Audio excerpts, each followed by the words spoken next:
Wow, it is amazing to be here. I had the privilege of attending this event 2 years ago with one of our co-founders, Anna Cummins, but I was not a speaker and didn't get to do the roundtable. So I'm excited to be on this side and to share a little bit about my own journey and then a little bit about 5Gyres and what we do. So here's our mission, and before we kind of dive into the plastic bit, I'll tell you about myself. So this is me as the bag monster. This was a number of years ago, and some of you might recognize David Suzuki choking me the way plastic is choking our oceans. So I am actually from Vancouver, British Columbia, Canada, and did quite a bit of work up there. And like our previous speakers, my path was not a straight shot. So I thought I was going to do environmental law. I was on that trajectory for a long time.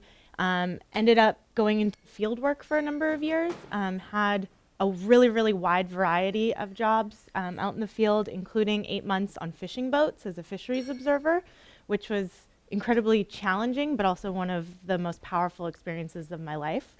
And then I started volunteering, and the first organization I got involved with was the Surfrider Foundation.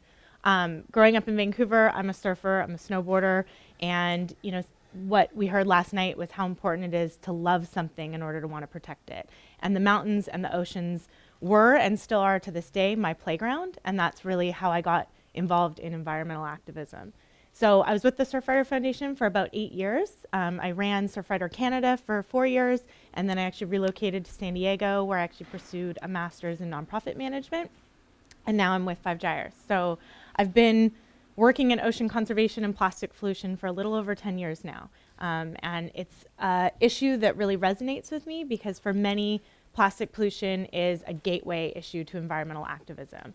It's very tangible, and there's something that we can all do about it, and that's what I really like about it, because it's inspiring to have an impact on it. So starting at the beginning, plastic was really marketed in the 1950s as this convenient, lightweight, durable, cheap material that was really incredible. It was a revolutionary invention for the American household. So why do dishes when we can just throw it away? This was the cover of Life magazine in 1955, and that's exactly what this family is doing. They're throwing everything away. Literally, it was called Throwaway Living was the title of that article. Fast forward to today, and we produce 300 million tons of new petroleum-based plastic every year. That's a 20-fold increase in the last 50 years. Look at that trajectory. It's just continuing to go up as we live more and more fast-paced and convenient lives. It's scary stuff. And we recycle less than 10% of the plastic that we produce and use. And because of that, 8 million tons is entering our oceans every single year. 8 million tons, that's crazy. So 5Gyres has been studying plastic pollution for almost a decade. In 2008, our co-founder, Marcus Ericsson, who's on the left side there, had a crazy idea to build a junk raft out of an old Cessna airplane and 15,000 bottles, which it was floating on, and actually sail this thing from Los Angeles to Hawaii through the so-called Great Pacific Garbage Patch to raise awareness about this issue. So 10 years ago, not a lot of people had heard about these islands of trash in the middle of the ocean, and that's what this was. It was a stunt to really draw the media in and get people talking about this issue. It was supposed to take 3 weeks. It took nearly 3 months. They almost sunk at one point when the lids of those bottles started to come off because of the friction. And they ran out of food at one point, and luckily were saved by another explorer that they met in the middle of the ocean. So this is our roots.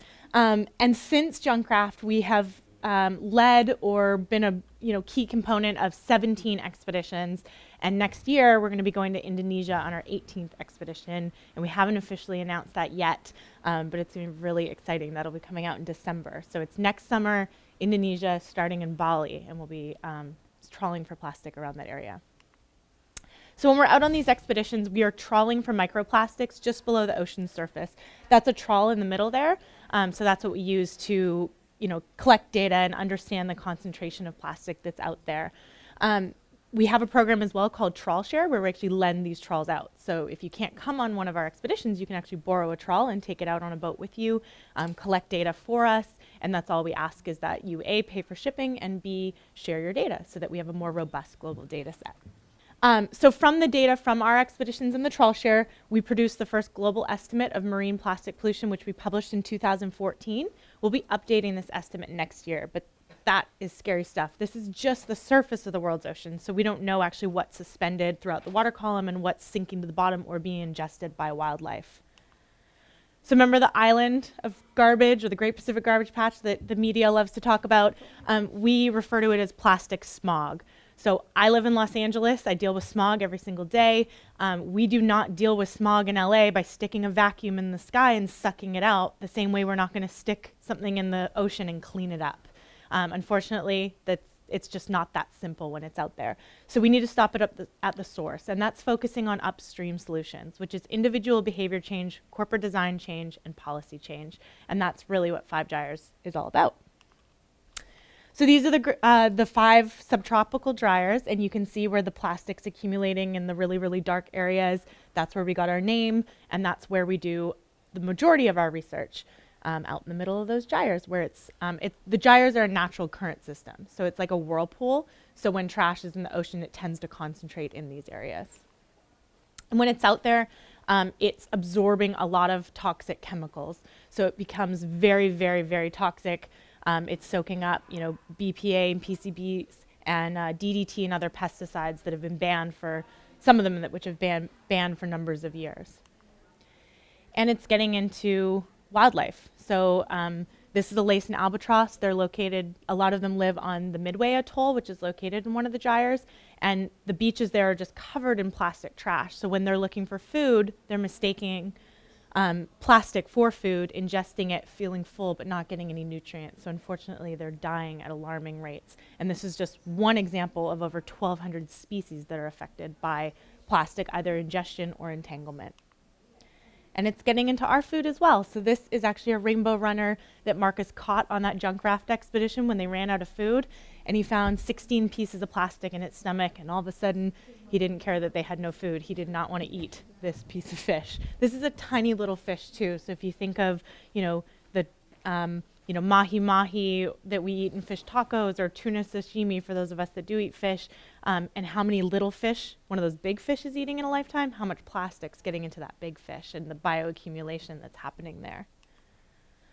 Okay, this is when things get good, I promise. There's a lot of scary stuff going on with plastic in the oceans, but there's a lot of really good stuff happening at the same time within the movement. So in 2012, on an expedition in the Great Lakes, we found these perfectly round, colorful, microscopic plastic particles that we'd never seen in the oceans. And we're like, this is strange because plastic degrades irregularly. It's not perfect round little beads. We traced it back to personal care products. So exfoliating face wash and body wash and even some toothpaste. And we went to the companies that make them, and we were like, this is a problem because it's washing off of our bodies out into the oceans and getting into, our fish and then ultimately back into us. You need to do something. They said they would voluntarily phase it out, but they gave us some crazy amount of time that was going to take.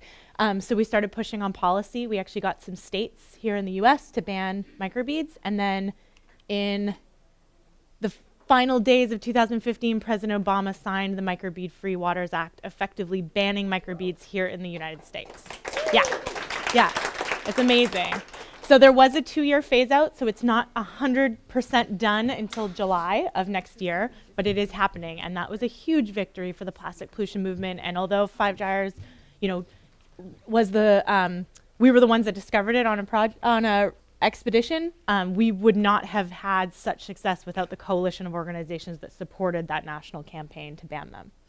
So now that microbeads are essentially done here in the US, we are shifting our gears to styrofoam and polystyrene, which I think some of you did our challenge. Okay, so this, but polystyrene is incredibly bad. It's very lightweight, it's not recyclable, there's potential human health implications. So that's what our new campaign is, foam free. I think some of you guys might have taken some of these actions, so I will skip this stuff. But if you were inspired by this, or if you're inspired by the plastic pollution issue and you want to dive a little bit deeper, I encourage you to explore our ambassador program. So this is a volunteer program. You fill out a really quick application online and you join an incredible network of ambassadors, 2 of which are in the room.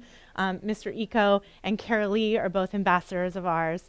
And you can, join them and almost 400 others all around the world that are really learning more about the science. This is like our inner circle. So we push out our research, our expeditions, everything goes out to them first. So check that out if you want to dive deeper into the issue. And then there's all our URLs. So thank you.